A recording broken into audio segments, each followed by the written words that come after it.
আপনারা বলেছেন যে ন্যায় নীতির পথে ফেরত আসতে হবে। ওই ন্যায় নীতির পথে ফেরত আসার জন্যই বাংলাদেশ ব্যাংক ব্যবস্থা গ্রহণ করবে মাননীয় স্পিকার। আমরা মাননীয় বিরোধী দলীয় নেতার এবং জামায়াত ইসলামের দুঃখ বুঝবো না মাননীয় স্পিকার। ওই আছে না, চিরসুখী জন ভ্রমে কি কখন বুঝিতে কি পারে, কি যাতনা বিষে বুঝিবে সে কিসে, কবু আসিবে সে ধ্বংসে নিজারে। এটা 19বিংশ শতাব্দীর একটা বাঙালি কবি কৃষ্ণচন্দ্র মজুমদারের কবিতা। তার আরো কয়েকটা লাইন আছে, যতদিন ভবে না হবে না হবে তোমার অবস্থা আমার সম, ঈষৎ হাসিবে শোনে না শুনিবে বুঝে না বুঝিবে যাতনা মম। আমাদের এখানে কবি বেশি আছে মানুষ। তো এখন বটম আপ করি। মাননীয় বিরোধী দলীয় উপনেতা বলেছেন যে শেয়ারগুলো ডাকাতি করে কিনে নেওয়া হয়েছে।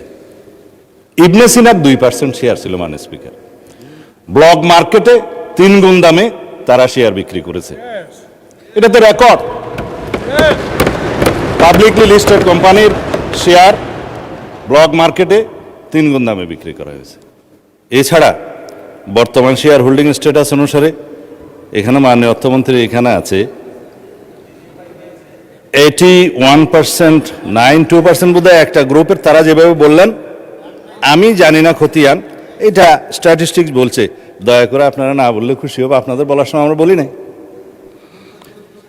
আর শেয়ার হোল্ডিংয়ের যারা মালিক তাদের কাছে মাননীয় বিরোধী দলীয় নেতা নোটিশেই বলেছেন দেশের অর্থনীতি ব্যাংকিং খাতের স্থিতিশীলতা এবং কোটি কোটি গ্রাহকের স্বার্থ রক্ষার লক্ষ্যে ইসলামী ব্যাংক বাংলাদেশের শেয়ারসমূহ বৈধ ও প্রকৃত মালিকদের নিকট প্রত্যার্পণের জন্য প্রয়োজনীয় ব্যবস্থা গ্রহণ করা হোক।